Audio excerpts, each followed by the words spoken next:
من أرضنا أو لتعودن في ملتنا فأوحى إليهم ربهم لنهلكن الظالمين ولنسكننكم الأرض من بعدهم ذلك لمن خاف مقامي وخاف وعيد صدق الله العظيم আল্লাহ পাকের দরবারে শুকরিয়া আদায় করি যে আল্লাহ সুবহানাহু ওয়া তাআলা আমাদেরকে সালাতুল ইশার পর কোরআনে হাদিসের আলোচনা হবে এই মর্মের ঘোষণার পর আল্লাহ পাক আমাদের অসংখ্য মানুষের মধ্যে আল্লাহ পাক আমাদেরকে বসার তৌফিক দিয়েছেন, সেজন্য বলি আলহামদুলিল্লাহ। সংখ্যায় কত মানুষ আছে, কত মানুষ গেছে, ওইটা দেখে আল্লাহ পাক বিবেচনা করবেন না।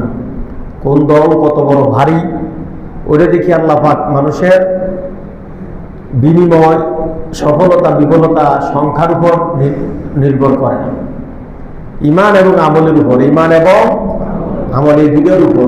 ইল্লাল্লাযীনা আমানু ওয়া আমিলুস সলিহাত, যারা ঈমান আছে বলে নেক আমল করছে, আর আমলটা হইতে হবে বেদাত মুক্ত, ঈমানটা হইতে হবে শিরিক মুক্ত। আমল হইতে হবে বেদাত মুক্ত, ঈমান হইতে হবে কি শিরিক মুক্ত। এই দুটো জিনিস লাগবে আল্লাহর কাছে সফল হওয়ার জন্য, দুনিয়া এবং আখিরাতে কল্যাণ এই দুটোর মধ্যে। ঈমানটা হইতে হবে কি, ঈমান কি মুক্ত, শিরিক শিরিক শিরিক, ঈমান শিরিক মুক্ত হইতে হবে ঈমান। আর আমলটা কি হইতে হবে বেদাত মুক্ত। এটা নিয়ে অনেক বেজাল আছে এই দেশে, যাদেরকে অনেকে আল্লাহর ওলি মনে করে, তার ঈমানও শিরিক আমলও বেদাত, এরকম বহুত আছে। ভেজাল, শুধু ভেজাল আর ভেজাল। ভেজাল জালমোর যত সব চিৎকার পস্কুচ্ছ এটা চলবে, হ্যাঁ? আর ভালো নোট অরিজিনাল নোট বাঙ্গা সুরে সিরা সারা হইলে কি আছে? আর জাল নোট লয়ে গেলে কি আছে? মামলা আছে, জেল আছে।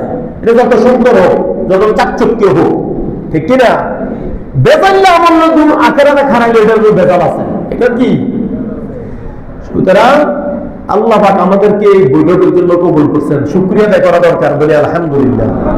সংখ্যায় কত এটা আমার জানার দরকার নাই, সংখ্যায় কত এটা আমার জানার দরকার নাই।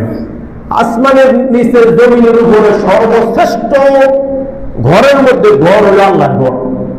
আল্লাহর ঘরটি কি ঘরের মধ্যে শ্রেষ্ঠ, কারণ এখানে আল্লাহর ইবাদত করা হয়। কি করা হয়? ইবাদত করা হয়। বসবাসের জন্য ঘর আছে, আছে দুনিয়াতে আছে না? এটাও ঘর, ওটাও ঘর। তার মধ্যে দুনিয়ার যেই সমস্ত জায়গায় যখন কোরআন হাদিসের আলোচনা হয়, ওটা তো খোলা ময়দান হয়, ওটার মর্যাদা বাড়ি যায়, ওটাও কি জান্নাতের বাগানে পরিণত হয়। কিসের কারণে? কোরআন হাদিসের আলোচনার কারণে। একটা খোলা মাঠ, ময়দানও কি জান্নাতের বাগান হয়ে যায়। তো সত্য কি কোরআন এবং হাদিসের আলোচনা, কোরআন এবং নাকি সত্য 1000 লোক তুলব, 10,000 লোক হইতে সত্য আছে না?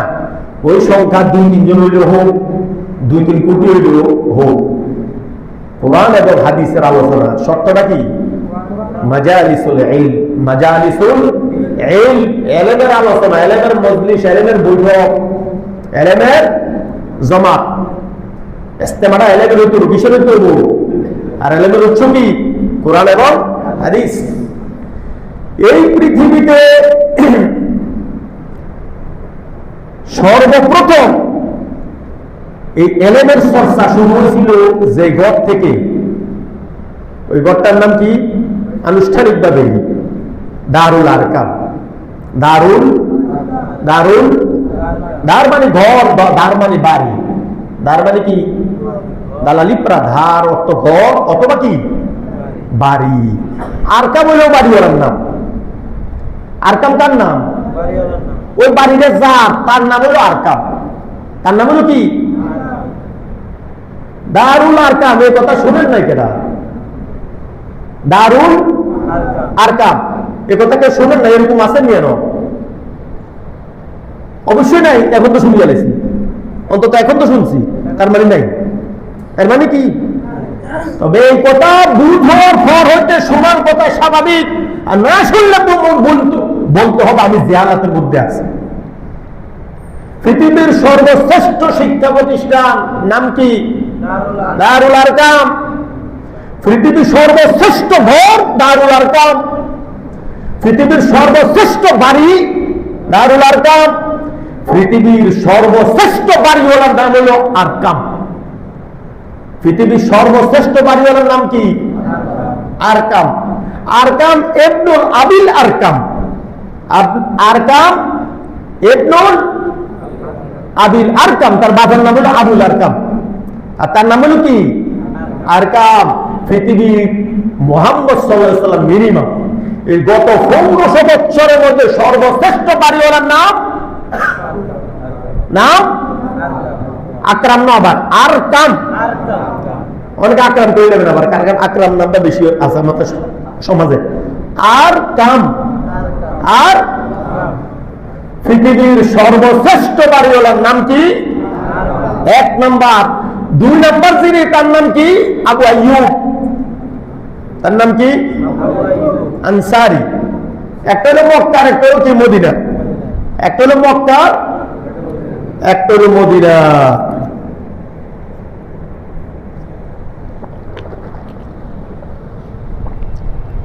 সর্বশ্রেষ্ঠ বাড়ি হইল কেন? কেন? ওইটা কোরআনের আলোচনা হইতো। কিসের আলোচনা? মুহাম্মদ সাল্লাল্লাহু আলাইহি সাল্লাম 3 বছর যাবত যেই বাড়িতে গোপন বৈঠক করতেন, গোপনে তালিম করতেন, ওটা বাড়িটা এই দারুল আরকাম। ওই বাড়িটা কি? 3 বছর। কয় বছর?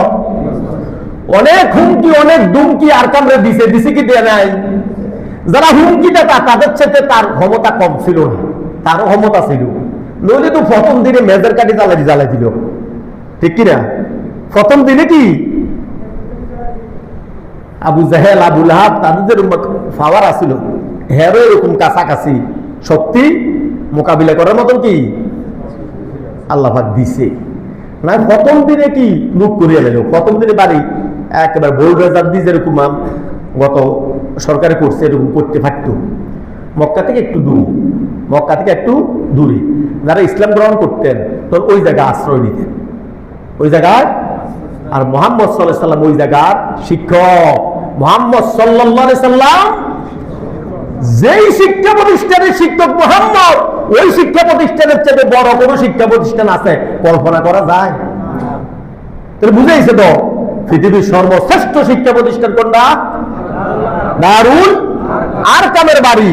আর সেই পৃথিবীর সর্বশ্রেষ্ঠ বাড়ি দারুল আরকাম। কেন? যখন মুহাম্মদ সাল্লাল্লাহু আলাইহি সাল্লাম মাথা বুঝবার কোনো জায়গা নাই, ওই বাড়িতে সে জায়গা দিছে।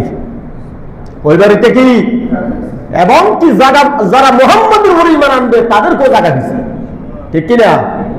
যখন ওয়ানজিরা আশিরাতাকাল আকরাবিন প্রকাশ্যে দাওয়াত দেন, প্রকাশ্যে দ্বীনের প্রচার শুরু করেন, তখন এই পথ থেকে বাইরে হয়েছে, তখন লোক ছিল, লোকের সংখ্যা ছিল 40 জন। কয়জন? 40 জন।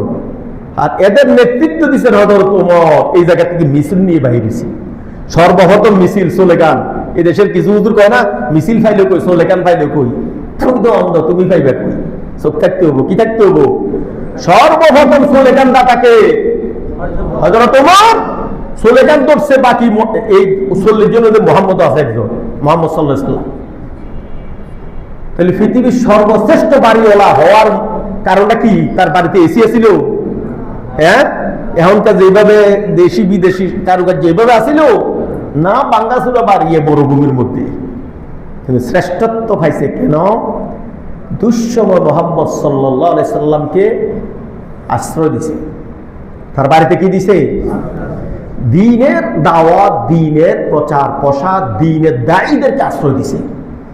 দ্বীন প্রচারের, দ্বীন প্রতিষ্ঠার কাজের বৈঠকগুলি তার ঘরে হইতো নিয়মিত, সে অক্ষ করে দিচ্ছে, ঠিক কিনা? ওই জায়গা বসে গোপন বৈঠক হোক আর যাই হোক ওই জায়গা হইতো, ঠিক কিনা? বুঝেন তো? এই কারণে পৃথিবীর সর্বশ্রেষ্ঠ বাড়িওয়ালা, তার চেয়ে শ্রেষ্ঠ বাড়ি ছিল তার আবু জাহেলের, সেটা শ্রেষ্ঠ টয়লেট খানা পরিণত হয়েছে। ঠিক কিনা? আবু জাহেলেরটা কি হয়েছে? টয়লেট খানা পরিণত, যদিও ওটা টয়লেটও এসি আছে, তাতে এসিটা খুব ভালো প্ল্যান করি করছে অত্যাধুনিক পদ্ধতিতে। কিন্তু বাড়ির দিক থেকে ওই এমনও শ্রেষ্ঠ বাড়ি ছিল আবু লাহাবেরটা, আবু জাহেলেরটা। এটা হয়েছে টয়লেট। আর বান্দা ছিল বাড়ি, আরকামের বাড়ি হয়েছে কি পৃথিবীর প্রত্যেকটা মুসলমানের অন্তরে আছে দারুল আরকাম। দারুল অত বুঝুক মানে না বুঝক, ঠিক কিনা? আর যেটা বুঝার পরে যেটা শুনে নাই ওইটা দেয়ালাতে আছে, আমি একটু আগে বলে গেছি, ঠিক কিনা? কিসের কারণে? কোরআনের কারণে। দ্বিতীয় শ্রেষ্ঠ বাড়িওয়ালার নাম কি বলছিলাম? দ্বিতীয় শ্রেষ্ঠ বাড়িওয়ালা মদিনা আবু আইয়ুব আনসারী রাদিয়াল্লাহু তাআলা আনহু। কি মদিনায় আসার পরে তাহলে প্রথম শ্রেষ্ঠ বাড়িওয়ালাকে শুধু আরকাম, নাম হলো আরকাম, বাপের নাম আবুল আরকাম, এর বাপের নাম। আর ওটা তো নামের সাথে বাপের নাম থাকে। প্রথম শ্রেষ্ঠ বাড়িওয়ালার নাম কে? আরকাম। আর প্রথম সর্বনিকৃষ্ট বাড়িওয়ালার নাম কে? আবু জাহেল। আরো আছে মুহাম্মদ সাল্লাল্লাহু আলাইহি সাল্লামের ভাতিজা মুসলিম বিন আকিল ইমাম হোসেনের দূত হিসাবে ইরাকে গেছে। কি হিসাবে? দূত হিসাবে। ইরাকের অসংখ্য সংখ্যাগরিষ্ঠ সব মুসলমান, কিন্তু তার জায়গা হয় নাই ওই সমস্ত বাড়িওয়ালার নিকৃষ্ট বাড়িওয়ালা, ঠিক কিনা? যদিও মুসলমান, যদিও কি কথা বুঝাইছে? মুসলিম বিন আকিল, মুসলিম বিন আকিল সেকে মুহাম্মদের স্বাস্থ্য ভাই এর ঘরের ভাতিজা, মুহাম্মদ সাল্লাল্লাহু আলাইহি ওয়াসাল্লামের স্বাস্থ্য ভাইয়ের ঘরের ভাতিজা, ইমাম হোসেনের মামা, ইমাম হোসেনের মামা, আলীর ভাতিজা না। ইরাকে গেছে কার দূত হিসাবে? ইমাম হোসেন, ঠিক কিনা? কিন্তু ইরাকবাসী তার জায়গা দেয় নাই। সারা রাত ঘুরতে ঘুরতে লাস্ট পর্যন্ত এক বাড়িতে ঢুকছে। ওই বাড়িওয়ালা এক মহিলা আশ্রয় দিচ্ছে, মহিলা বড় ছেলে আবার ধরাই দিচ্ছে। এই সমস্ত বাড়িওয়ালারই কিয়ামতে আবু জাহেলের লগে হাসর হবে। এটা নিকৃষ্টতম বাড়িওয়ালা, যাদের বাড়িতে কোরআনের ধারক বাহকদের, কোরআনের দায়ীদের আশ্রয় নাই, এরা কিয়ামতে জাহান্নামীদের সাথে উঠবে। এরা কিয়ামতে 5 আগস্ট যে সমস্ত বাড়িওয়ালারা শহরে গেট লাগা রেখেছে আশ্রয় দেয় না, এরাও জাহান্নামের সাথী হবে ইনশাআল্লাহ। আমরা দেখবেন কুমিল্লা কয়েকবারই দেখছি গেট খোলা নাই, আল্লাহর গজব ওই সমস্ত বাড়িরই। অন্য শহরের কথা বলতে আমরা কুমিল্লা শহরটা দেখছি, গেট লাগা রাখছে, আর গেটের সামনে মানুষ হুমড়িকে করছে, আর কুত্তা সাবুজে মারছে ওই জায়গা। কুত্তা সাবুজেন কুত্তা লীগের লোক যারা ছিল তখন। আল্লাহ বিচার করে না, শুরু করছে না, হয়েছে না, হচ্ছে না, এটা তো সামান্য, এটা সামান্য। বিচার হবে হাসরের ময়দানে। বিচার হবে কোথায়? যালিকা ইয়াউমুম মাজমুউন লাহুন নাস ওয়া যালিকা ইয়াউমুম মাশহুদ। এখন বিচার করা আমি দেখি না, আপনি দেখেন? পুরো দেশের জালিমদের বিচার কি দেখে সম্ভব? দেখা কি সম্ভব? হাসর ময়দানে সবটি দেখবেন, একবারে কুত্তালি হতে দিয়ে প্রধানমন্ত্রী মন্ত্রী পর্যন্ত, মন্ত্রী লীগ পর্যন্ত সকলের বিচার হবে, দেখবেন স্পষ্ট দেখা যাবে। সুবহানাল্লাহ। এখন হাসিনের বিচার অনেকে দেখবেন না, দেখবেন ওবায়দুল কাদের বিচার তো অনেকে দেখবেন না, বুঝবেন না। ওই দিনকে দেখবেন একেবারে গাঞ্জা লীগ হইতে, শিশু লীগ হইতে, ঠিক কিনা? মানে আছে না শিশু অপরাধী, যত লীগ আছে, যত ধরনের অপরাধী আছে, সব দেখা যাবে হাসরের ময়দানে। আল্লাহ সবার সামনে করবে। এবং কি এরকম না যে ক্লিয়ার শোনা যায় না, এখন মাইকিং ডিস্টার্ব আছে, এরকম হয় না? বড় প্যান্ডেলে মুখ মাইক চলে না, এরকম এরকম কোনো ডিস্টার্ব হবে না। এটা কোরআনের কথা না, সন্দেহ আছে? তো ওইটার জন্য অপেক্ষা আছে, ওইটার বিচার হবেই, ওইটার বিচার হবেই হবেই। জুলুমের বিচার দুনিয়াতে কিছু কিছু আল্লাহ পাক করেন। তাইলে যে সমস্ত বাড়ির মধ্যে দ্বীনের দায়ীদেরকে কোরআনের আলোচনার জন্য জায়গা হয় নাই, তার বাড়িতে আবু জাহেলের বাড়ি, তার বাড়িতে কি আবু জাহেলের বাড়ি। মুসলিম বিন আকিলের জন্য ইরাকে কোনো জায়গা হয় নাই। ইরাকবাসী একজন মুসলিম বিন আকিল রাসূলের স্বাস্থ্য ভাইয়ের ভাতিজা, ইমাম হোসেনের স্বাস্থ্য মামা, জায়গা হয় নাই বিদায় হযরত ওমরের ছেলে আব্দুল্লাহ ইবনে ওমর বড় পণ্ডিত ছিলেন, বড় পণ্ডিত, ফিকহ, কোরআন, হাদিস সকল বিষয়ের উপর ডক্টরেট করা। আব্দুল্লাহ ইবনে, মনে থাকবে তো, আব্দুল্লাহ ইবনে ওমর ইরাকের এক বুজুর্গ গেছে হের কাছে, হযরত বলতে চাই মশা মারি গেছে, থাপ্পড় মারি, থাপ্পড় দিয়ে কি করছে, মশা মারছে, থাপ্পড় দিয়ে কি মারছে, হযরত সময় মশা সার্ফ কাটার কথা, সাপ বিচ্ছু কিচ্ছু মারা যাবে না, মারা যাবে না, কথা বুঝাইছে নি। হের কাছে যায় মশা মাইরা কাপ্পারা চাইছে, কাপ্পারা, এটার সমাধান কি, অপরাধ তো কইরা লাইছি, কি অপরাধ, মশা মারছে, অপরাধ তো এটা, অন মারতে পারবে সমস্যা নেই, কিন্তু হেরাম মারা অবস্থায় এই মশা মাছি মারাও কি। আব্দুল্লাহ ইবনে ওমরের কাছে গেছে, যাওয়ার পরে ওই লোকে আমি তো ভুলে মশা মারছি, এর সমাধান কি, জবাব দিছে যেই জাতি মুহাম্মদের কলিজার টুকরো ইমাম হাসান হোসেন মুষ্টিসুদ্ধ মারিয়া নাই, সেই জাতি মশা মারলে আবার কিসের কাফারা, বুঝেন নাই? জবাব দিছে কি, যেই জাতি মুহাম্মদের গোষ্ঠী শুদ্ধ জবাই করে দিছে, একদম মুসলিম মিরাকিলের জায়গা হয় না যে ইরাকে, সেই জাতি মশা মারো, যেই জাতি রসুলের নাতি ইমাম হোসেনকে জবাই করতে পারে, সেই জাতি মশা আর মাছি জবাই করলে এটা কাফারা আবার কি, এটা কি, এটা কি তারা কি টিটকেরি করলো নাকি একটা প্রশংসা করলো?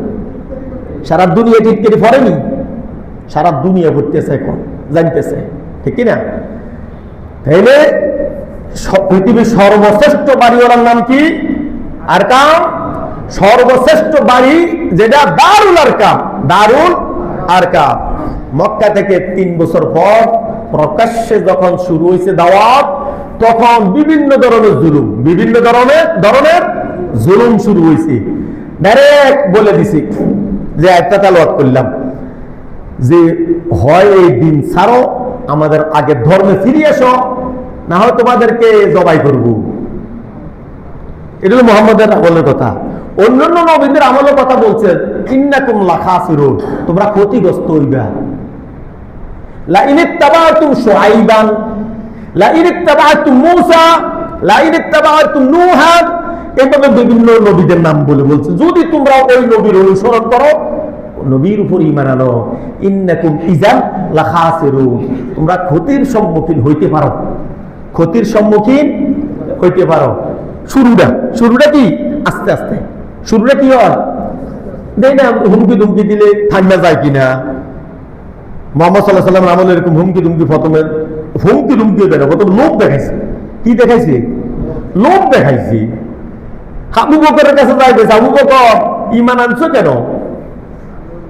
এরকম বিলাল, খাব্বাব, আম্মার, অসহায় যারা ছিলেন তাদের কাছে যাই বলছে যে জান্নাতের জন্য ঈমান আনছো, ওই জান্নাতের গ্যারান্টি আমরা দিব, লিখিত দিব, বুঝছেন? وقال الذين كفروا للذين آمنوا اتبعوا سبيلنا ولنحمل خطاياكم وما هم بحاملين من خطاياهم من شيء إنهم لكاذبون। লিখিত দিছে, কোরআন শরীফে সেই লিখাটা আল্লাহ উড়ে দিছে। যা বলছে বেলাল ঈমান আনছো কেন? কো জান্নাতে যাই আল্লাহ, কো জান্নাতের গ্যারান্টি আমরা দিলাম। নাউযুবিল্লাহ। কাফেররা দিতেছে, গ্যারান্টি দিতেছে কে? ওয়াকাল আল্লাযিনা কাফারু, যারা কাফের তারা বলতেছে, লিল্লাযিনা আমানু, যারা ঈমান আনছে তাদেরকে, ইত্তাবিউ সাবিলানা, আমাদের অনুসরণ করো, আমাদের দলে থাকো, বাড়ি ভাইবা, গাড়ি ভাইবা, চাকরি ভাইবা, যা যা যা দরকার দুনিয়া চাকরি বুক বিলে সে এডি ভাইবা। আর লিখিত দিলাম যদি এতে কোনো গুনাহ হয় এটা আমরা বহন করলাম। ওয়াল্লাহমিল খাতায়াকুম, আমাদের দল করতে গিয়ে যদি তোমার শিরিক হয় এটা আমি বহন করলাম, যদি কুফর হয় এটা আমি বহন করলাম, যদি জাহান্নামে যাওয়া লাগে। হোসেন ভাই সুবহানাল্লাহ, এতক্ষণ কোন দিয়েছি নামাজে এবার আগে দিয়ে কইলাম, আলম ভাই তো দোয়া হবে সময় ভাই না, আল্লাহুম্মা বিসমিকা আমুতু, এটা হইতেও সময় ভাই কিনা সন্দেহ আছে। আলহামদুলিল্লাহ, এটা একটা নিয়ামত। সেদিন হোটেলে আসিলাম, আমি লুঙ্গির নিচে ঘিরে দিয়ে দিতে দিতে দিতে এবং আর আরো 10 মিনিট দূর হয়ে যাচ্ছি। পরে কইলাম ভাই কয়টা আল্লাহর নিয়ামত? ঘুম আল্লাহর নিয়ামত, ঠিক। খালি হোসেন ভাই কোরআন হাদিসের আলোচনা হইলে তখন এটাকে নিয়ামত থাকবো নি, আগে শুনতে হবো মনোযোগ দিয়ে। তখন কাফেররা বলতেছে কি, বিলাল ইমান আনছো মোহাম্মদের উপর, জান্নাতে যাইবার লাই, ওদের ছাড়াও, জান্নাতের লিখিত আমরা দিলাম, এতে যদি গুনাহ হয় সেটা আমরা নিলাম।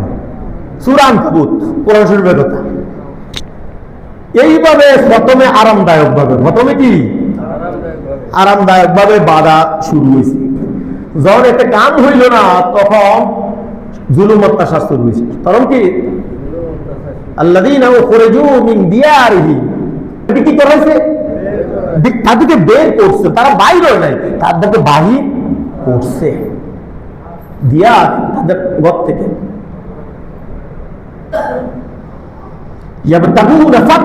তারা সত্যবাদী। তারা কারা? যারা হিজরত করছে, বাড়িঘর ছাড়ি দিছে। বাড়িঘর ফালাই কি উখরিজু মিন দিয়ারিহিম ওয়া আমওয়ালিহিম, চাকরি বাকরি ব্যবসা বাণিজ্য মেল ফ্যাক্টরি সব ছাড়ি দিছে। সব কি করছে? সব বাদ। কার বাড়িতে যাইবেন? সবাই কামনা করে আমার বাড়িতে আসুক, ঠিক কিনা? এই এলাকায় যদি একটা মন্ত্রী এগিয়ে, এই এলাকার হাগল ছাগল যা আছে বিএনপি সবাই মনে করবো আর ঘরে আইলো, ঠিক কিনা? হ্যাঁ, ছবি উঠে, ছবি উঠে।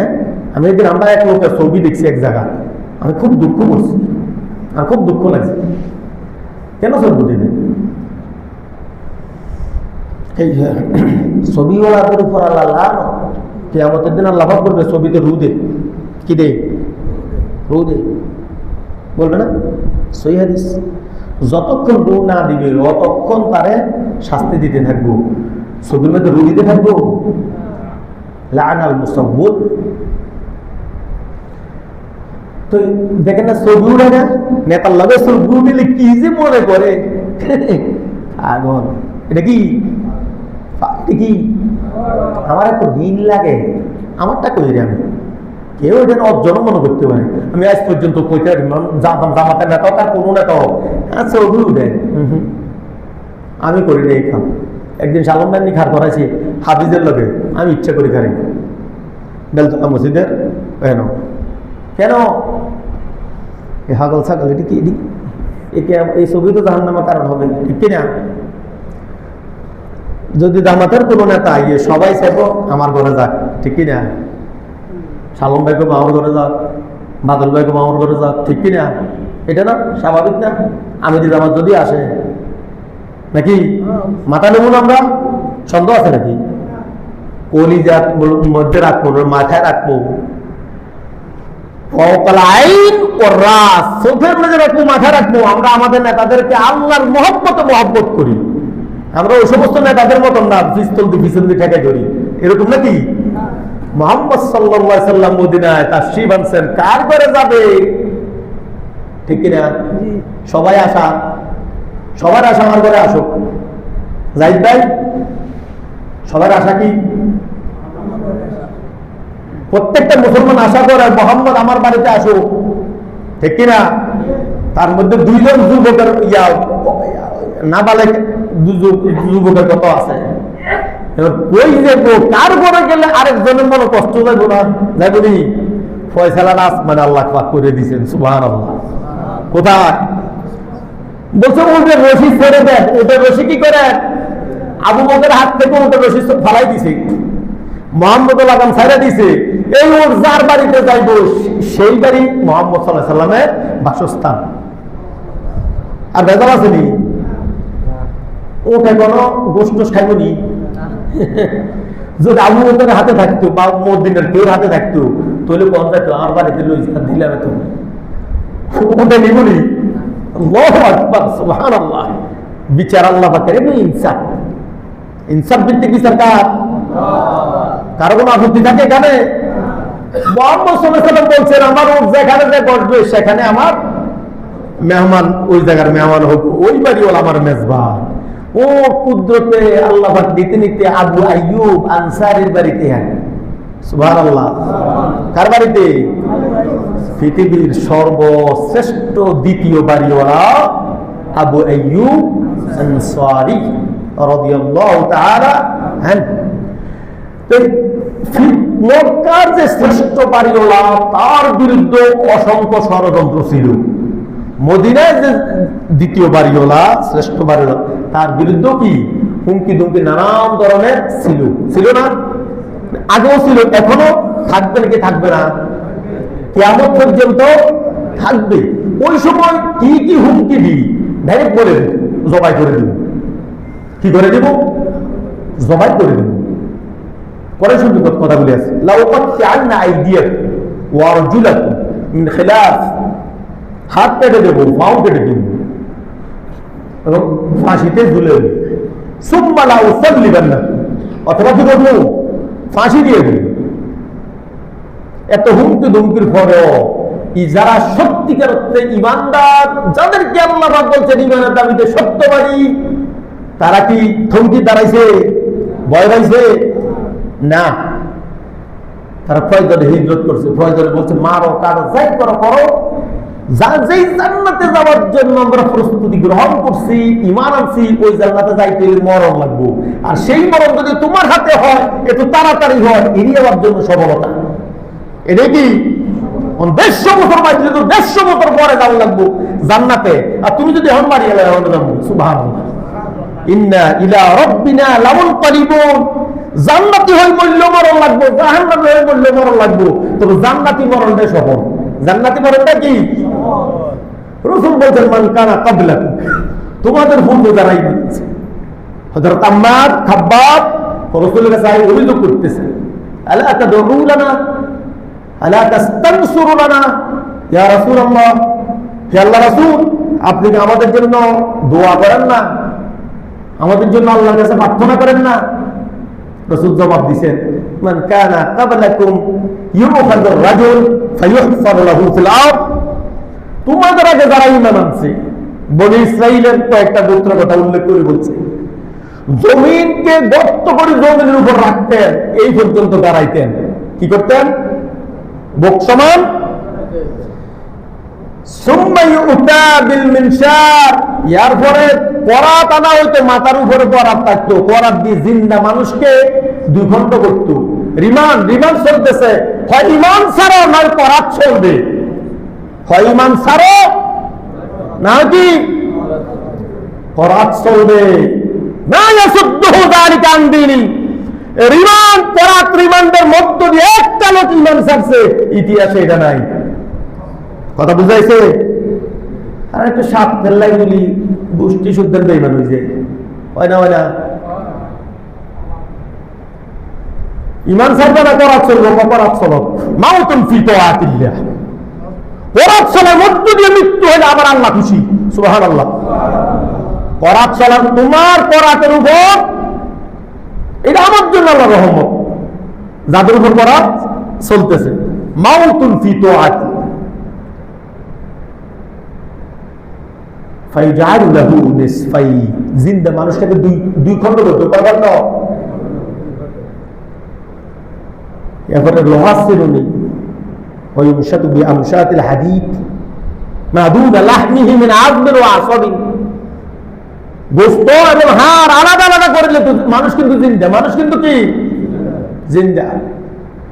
আর এমনি চিরুনি আশ্রয়তার বলতো ঈমান ছাড়ো, রাসূল বলছেন একটা লোক ঈমান ছাড়ে নাই। খাবো কিসের তোয়ার জন্য আইছে, কিসের আল্লাহরে ডাকতো? আল্লাহ কি দেখে না? ওই পরিস্থিতিতে যদিও গত 15 বছর অনেক আমরা দেখছি, যাক তারপরে তো বলা যায় আল্লাহ জুলুমের শিকার, ঠিক কিনা? বর্তমান পরিস্থিতিতে কি বলবেন? এটা মুনাফিক। এটা কি? আল্লাযীনা আমানু ওয়া হাজারু ওয়া জাহাদু ফি সাবিলিল্লাহ বিআমওয়ালিহিম ওয়া আনফুসিহিম ফি সাবিলিল্লাহ উলাইকা হুমুস সাদিকুন। অনেক কথা বলি। এই বর্তমান যে পরিবেশ পরিস্থিতি, এই পরিস্থিতিতে যদি কেউ দ্বীনের কাজ করতে গিয়ে মনে করে আমার উপরে বাধা আসতে পারে, হুমকি দুমকি আসতে পারে, ওটা টাটকা মুনাফিক। এটা হলো তার নির্বেজাল, ওইটা আর বেজাল নাই। ওইটা কি? নির্বেজাল মুনাফিক। এটা কি? নির্বেজাল মুনাফিক। ও হাদিস হবে, তার কারি হবে, ও মুক্তি হবে, যাই হোক, নির্বেজাল মুনাফিক। এটা কি? কথা বুঝলেন? আমি একটা ধারণা অনুভূতি আমি লালন করি।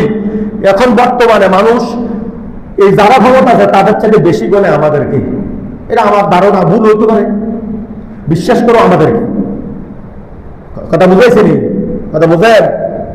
কারণ মানুষও জানে আমরা যদি লাড়া দিই করে দেব 36 দিন নয়, এই দিন একজনে বলছে 36 ঘন্টা লাগবো।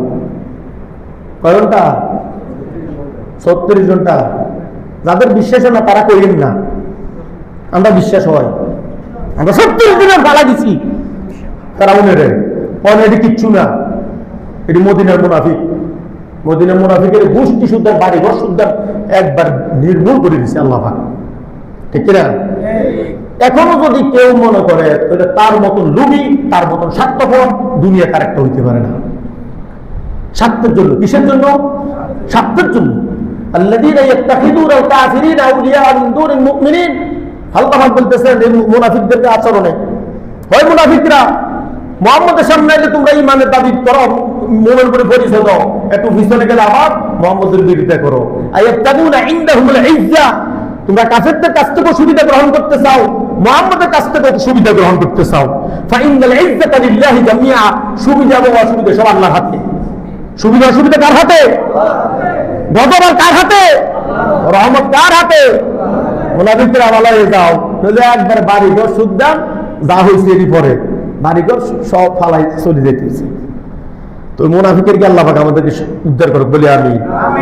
সত্যিকার মুমিন, সত্যিকার মুসলমান মক্কা এবং মদিনা যাদেরকে আমরা দেখতে পাই তাদের সাথে কিয়ামতের দিন হাসর হয় এরকম বেজাল মুক্ত ঈমান, শিরক মুক্ত ঈমান আর বেদাত মুক্ত একটু আমল নিয়ে যেন খারাইতে পারি, ওরকম আল্লাহ পাক আমাদেরকে বুঝদান করো। দুনিয়াদার না বানায়, দিনদার আল্লাহ পাক বানাক। দুনিয়া স্বার্থের জন্য যেন ঈমান বিসর্জন না দিই, ঠিক কিনা? অমুকে হুমকি দিব, অমুকের লগে সম্পর্ক বারবার খাওয়ার উন্নতি হবে। নো, ভালো এবং খারাপ কার হাতে? খাইরিহি ওয়া শাররিহি মিনাল্লাহি তাআলা ওয়াল বাসি বাদাল মাউত। ভয় করলে আল্লাহরে করব, কিছু চাইলে আর আল্লাহর কাছে যাব। আতাকশাউনা ফাল্লাহু হাক্কু আন তাকশাউ, কারে ভয় করো মিয়া, ঠিক কিনা? আল্লাহ যেন এরকম বেজাল মুক্ত ঈমান লালন করার তৌফিক বলি আমি। আর আগামী বৈঠকগুলি করবো নি নাকি? আমরা কি করার সত্য না? হ্যাঁ, তো কোন সামান্য অজুহাতে মিস করবেন নি কোনো? এই আমরা 1 ঘন্টা একজনে 500 টাকা কিনুন যায়, ঠিক কিনা? এরকম একটা বৈঠক 5 কোটি দুটি পাইবেন, মিলাতে পারবেন? যা শুনলেন বুঝছেন, ওই হিসাবে কি বৈঠকের মূল্যায়ন করি আমি? করা দরকার কিনা? যদি করতে না পারি বুঝতে হবে আমাদের ইমানের মধ্যে নেফাকি আছে, তাহলে বৈঠক করবো ইনশাল্লাহ। অন্যদেরকে আমরা দাওয়াত দিব ক, আর ভয় দিতে লাগেনি? বিএমপি কি কয়? আলহামদুলিল্লাহ, আর কোনো ভয় লাগে না, ভয় লাগে কিসের? তো আসবো ইনশাল্লাহ। শেষ করলাম। সুবহানাল্লাহ।